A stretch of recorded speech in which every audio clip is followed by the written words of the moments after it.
Beacon Press Audio presents Mean Little Deaf Queer, a Memoir by Terry Galloway. This audiobook is narrated by Terry Galloway, published by Beacon Press Audio 2025. For my complex and loving family, Edna, Paul, Gail, Trudy, Tinley, Tim, my two nephews, and my truest of true loves, Donna Marie.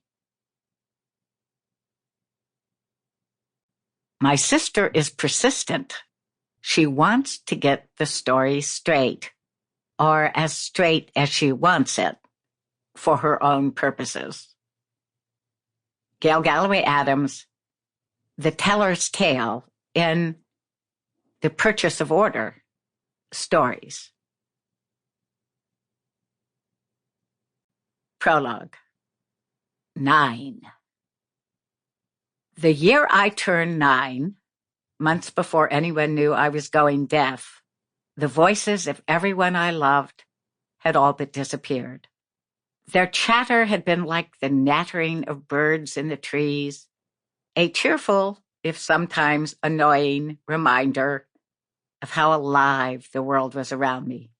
As their voices lapsed away, I no longer felt sure how any but the most common words sounded, how they ought to be pronounced, and that made me uneasy about opening my mouth. My place in the family that year was to watch, which was how I was learning to listen. I'd sit at the kitchen table where most stories of any importance were told and read lips, piecing together the shapes they formed until they made a kind of sense. Lip reading, whether you know you're doing it or not, is hard, intimate business. And during my 9th year, when the way people sucked or licked their teeth as they were talking took sneaking precedence over the look in their eyes, all that rapt staring at mouths would wring me dry. After every couple of stories, I'd turn my gaze away, give myself a breather, and recharge. It took me so much concentrated effort to make sense, much less sentences, out of the lips as they moved, that any and every utterance had to have a payoff. If people were making idle conversation or empty yak about, say, grocery shopping or getting their nails done, I'd heave this sigh of the doomed and lean my head against the table, pressing the bridge of my nose against the metal rim hard enough to dig a furrow. I'd glance up every now and then to see if the topic had changed to something more interesting, like who had died and what had killed them.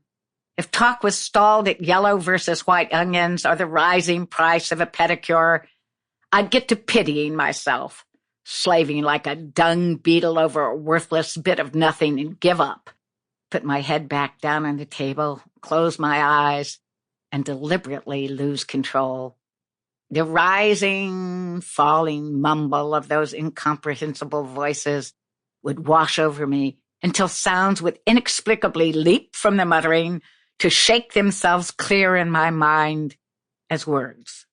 A name, the time of night, the make of a car, a part of town, a tired old cliché. I'd string them together as randomly as I caught them, but they still always seemed to be telling me a story. Ruby, 2 a.m., Ford, east of Hutto, dying of hunger. And I'd see the black-eyed great Aunt Ruby I'd never met, gunning her Mustang down the one main street of a hick Texas town, en route to love or Burger King. It soothed my hurt and anger to imagine all those arbitrary words telling me the illicit secrets behind everything I hadn't heard. Which may be why I now find myself enamored of the memoir. The good ones thrill me every bit as much as the great novels, but it's the crappy ones I've lost my heart to. They make me feel like a rescue dog, sniffing out the dim glimmerings of feelings sincere and raw within a tangled wreckage of inchoate ramblings and obvious lies. I've been reading a ton of the bad ones lately, most of which I've gotten only halfway through. They're piled up by my bedside and not in the best of shape. I'm a passionate reader, and the books have suffered for it. Their covers wavy from having been dropped in the tub, spines busted from being tossed on the floor, pages folded, creased, coffee-stained, and marked with ink, red. I feel intensely fond of the whole lot of lousy writing that has found its way to print, because I smell in those stinkers a feckin' democracy. Every sort of half-coherent loser getting their say. Maybe even mean little deaf queers like me. As a toddler, I was an ardent chatterbox with such an adult and rapid-fire vocabulary that one of our German neighbors in Stuttgart mistook me for a dwarf. By age 7, I was becoming what passes in our family of energetic talkers as taciturn, more like my father, who would sneak away from the kitchen table in the middle of a detailed piece of family gossip my mother and my sister Trudy were sharing and flee to the bathroom so he could read the Sunday paper in peace. I never left the table. I just stopped talking. My mother and Trudy never worried about my growing silence. They'd taken it as appreciative, but then they didn't know the reasons behind it. Sounds had started disappearing all around me. I didn't know where to, and I didn't think to ask, not then, and not the handful of years later when I started having my visions, or so I like to call them, although they never clued me into anything useful or remotely prophetic.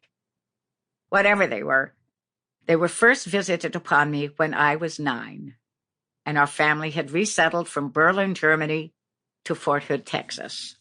One hot spring Texas night, I was sprawled on the dry grass of our new front yard, gazing up at a spiral of stars, when I suddenly found myself 6 feet in the air, looking down at myself, lying on the grass, looking up at those stars.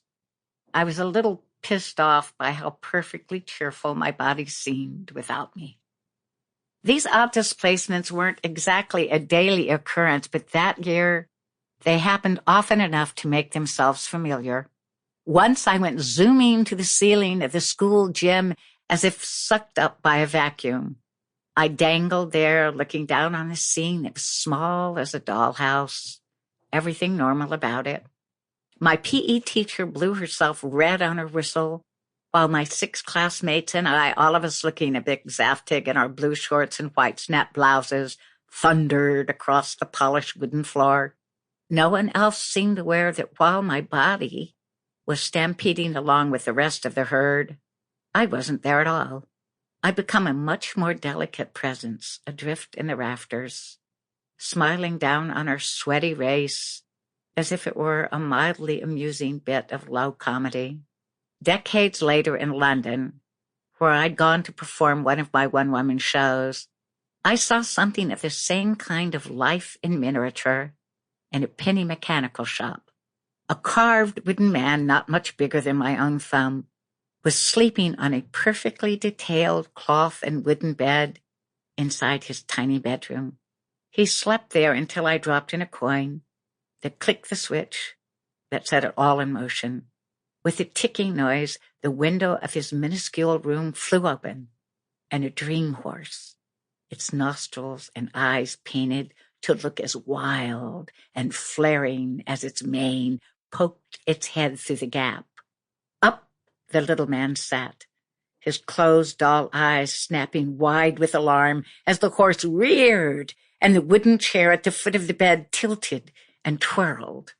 Watching that nightmare unfold in the little man's shoebox of a room awakened in me the same queasy prickle of enchantment I'd felt as a kid, looking down on a play-pretend world. During that 9th year of my childhood in my own bed at night, I'd hear a babbling in my head, a deep, hoarse muttering that almost made sense and filled me with such terror and yearning that if I'd been at all religious, I might have thought it was the Sample complete. Ready to continue?